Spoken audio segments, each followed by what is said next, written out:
Don't get to say the name of the film. So, Whiplash. Whiplash, yeah. A film filled to the brim with jazz standards, which is anything but a standard film about jazz. No, if anything, I'd say it was below standard. I thought Whiplash was going to be about a film about getting rear-ended in your car, because I feel like that's a kind of thing that needs to get more attention made to it. It fucking sucks to get rear-ended in your car. When someone jams you up the fucking arsehole in your car. I mean, when someone thrusts you with such power that your neck it is damaged. When the butt of your car is getting pounded. When the exhaust is bent. When you get shunted into the main road. Without permission. It's something that needs more awareness. If you want to be aware of how unpleasant a whiplash is. Yes. You know, there's been multiple days that I've had off because of whiplash. And I mean, there has been times where I've used whiplash as an excuse that I have a cocaine hangover. You go, sorry I'm late, I had a whiplash. But no, this is a film about jazz. Shitty jazz. Fucking jazz. I mean, come on. I mean, when did we make this film? 2015, 2016? Yeah. I don't want to fucking listen to jazz. Give me some trap. Give me some fucking... When was the last time you heard jazz? Never. In an elevator. I think the director used it as like an excuse, like an arty thing. Like to try and set That's it. Jazz is like... Yeah, if you listen to jazz, you're a subscriber of The Guardian. You know, either way, you go fuck yourself. So, I guess it's probably quite a well-known movie behind the scenes fact now that a lot of the musicians in the film were scared of Jean-Claude Simmons' acting. I mean, he's a scary guy. I don't blame him. Yeah, I mean, the muscles on him. It's unrealistic to have a jazz musician that's muscular. I mean, every jazz musician I've ever met is either horrifically overweight and sweating the drum. Disgusting. Just dripping lard, or terrifyingly underweight, like some sort of horror monster that lives in the walls, you know? That is jazz. But yeah, that's jazz. That's why you go to jazz, to laugh and point at the freaks. You go, you fucking losers. You think you can play music that's all off key and out of rhythm? You can't play music, you fucking freaks. Jazz is a modern day freak show. Like, some guy just coming along going like, hey guys, check this out.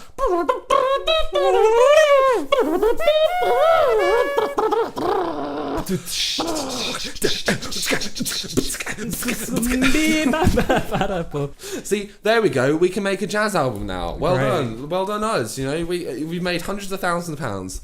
Well, not really, because no one actually fucking buys jazz except people that renovate lifts. But every opportunity Jean-Claude Simmons had to flex his muscles, you saw him.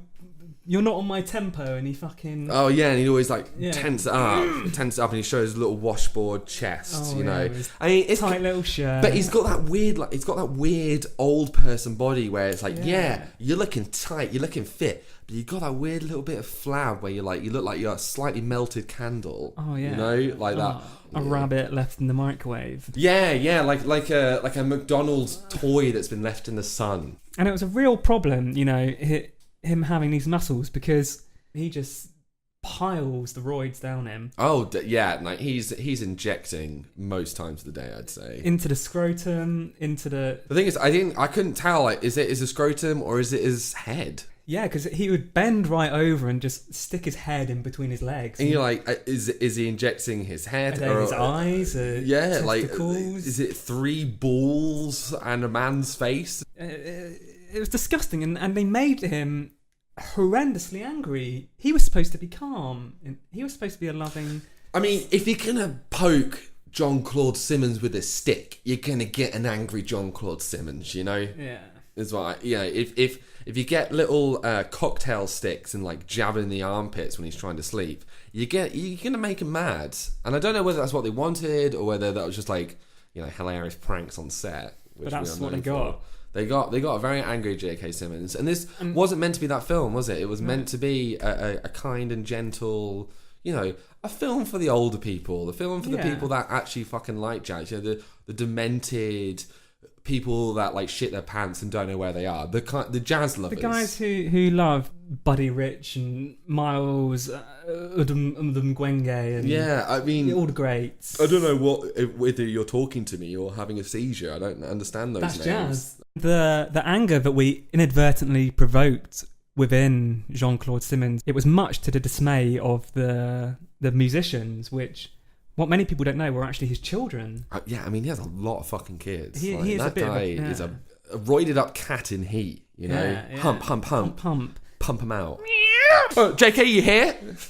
I think we're safe. Oh, jeez. But yeah, so a lot of that anger towards the musicians wasn't acting. Now it's just him going horrendously hard, pounding into his kids. Well, that's it. I mean, Jean-Claude Simmons, Oscar winner, amazing actor, abusive father. You know, Whiplash is kind of a documentary about Jean-Claude Simmons. He's just I don't know, because it's one of those things you see Jean-Claude Simmons go, you know, I mean, obviously we're connoisseurs of film, but the average film goer is like, oh, it's that guy that looks like a pair of balls, you know, and he's probably quite angry about all of that. I think, you know, he's not that recognisable. Have you ever seen him in an action film? He's too fucking old for an action film. Yeah, and I mean that scene where I can't even remember the other guy's name.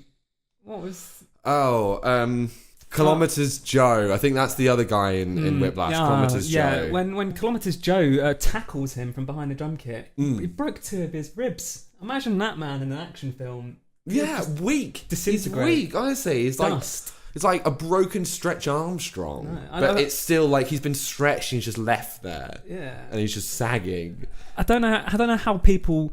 Because he won 47 awards for this brutal and tough act he put on, but I don't know how people bought it. It's bullshit. If he gets the winning award for that, then Kim Kardashian needs to win an award for her fucking show, because they're just playing themselves. Biggest fucking arse. What, JK or Kim Kardashian?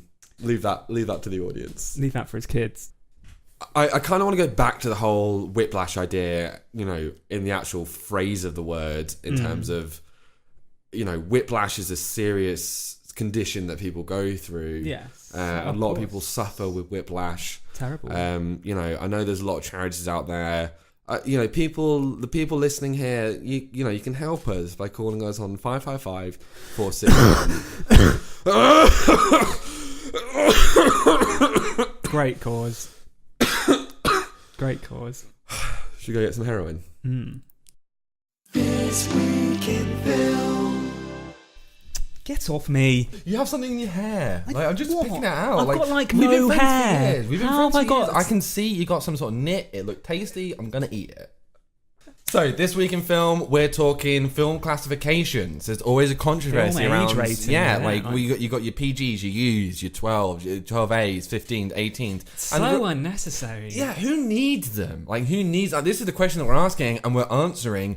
Nobody needs them. Nobody needs them. Especially the youngest members of the audience. They're the ones who need it least. They need to learn the horrors of life. Well, when they're most impressionable, when they've got the chance to learn... Like, we're living this, like, molly, little cuddled up world where it's like, oh, everything's okay. Oh, do what you dream and you'll get it. No, that won't fucking happen. Like, you've got to suck your way to the top. Yeah. And kids need to learn that as soon as possible. And suck, stab, fuck. Just do it and just get there. Like, work hard. Nothing's going to serve to you on your plate. No. So these little, like, tubby diabetic kids wandering around like, oh, I'm beautiful. I can do whatever I want. No, you can't, little Jimmy, you fat cunt. And they think that because they haven't fucking seen someone get stabbed through the arsehole out their stomach. I'm going to tell... Right, little story time here. I was 8 years old. You know, back in my childhood, it was like the real childhood. No phones, nothing like that. Me and my mates... We're like, let's go down the river.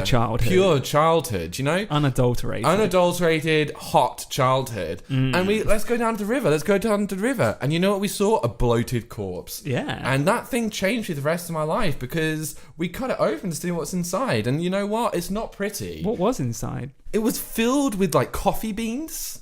Coffee beans? Yeah, I mean, he ground or... No, like fresh coffee beans, but there was no prior stab wound before we cut them open. And it just felt like he was some sort of like brewer or something. It was very strange. But you know what? It made me the man I am today. So I'm proud to say I cut open a man and saw a bunch of coffee beans inside of his stomach. Because look at me now, mum, you fucking bitch. And she was one of those people that followed the film regulation rules. She didn't let me go see a 15. Yeah, so we were together and we were like, Mum, we want to see John the teddy bear fucker. Yeah. And she was like, no, that sounds horrific. Why would they allow the word fuck in a film title? I mean, this was in the 70s. And, you could have those kinds of words in it. And we saw it, and it was a fantastic film. It had without your mum. to it. Yeah. Well, We had to put her to sleep. She gets drunk all the time, falls asleep. We take money out of Cough her purse. medicine in the whiskey. Absolutely. And that wasn't. We didn't even put that in. She put that in herself. Yes. And then we just took the money, went there. Easy. And that was the great film. So we don't. I don't understand why we need ratings. And it's like. Right, can you explain to me, with these ratings things, that if something's a 12, I'm not 12, can I still go see it? Because I haven't gone and seen anything. So, the rating's 12, can you go see it? No. Or is it under 12s or over 12? Well, it's saying 12, because I haven't seen a film in the past 50 years, because I'm not any of those ages. I'm not 18, I'm not 15, I'm not 12. It is a bit of a minefield, isn't it? They say, cinema's dying, no one's going to the pictures anymore. How are they supposed to fucking know what they can watch? Why pick such specific ages that can go and see it? It seems a bit, it's like their own problem. Give me 65. I'm going to see it. That's fine. But 18, I've been 18 for so many years. And I've matured a lot since then. So I don't want to go see those stupid fucking films. No.